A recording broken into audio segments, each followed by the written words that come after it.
Meski Pengadilan Negeri Makassar menerapkan pembatasan sosial, namun pelayanan untuk administrasi perkara, hukum perdata, pengajuan banding, dan kasasi tetap dilakukan.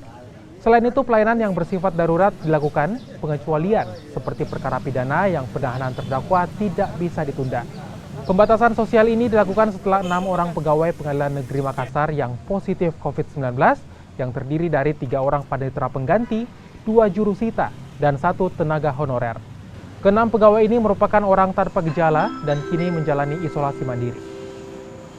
Sebagaimana kita ketahui, kami telah melakukan kegiatan sebagaimana dilakukan oleh lembaga lain, yaitu swab PCR yang kedua kali. Dan ternyata, dan kita harus mempublikasikan, kami harus terbuka dari hasil swab PCR itu ada 6, hasilnya adalah positif.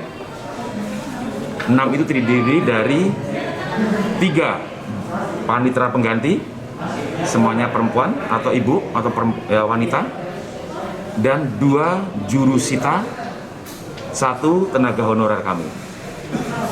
Sebagaimana protokol kesehatan, Jadi sementara ini kami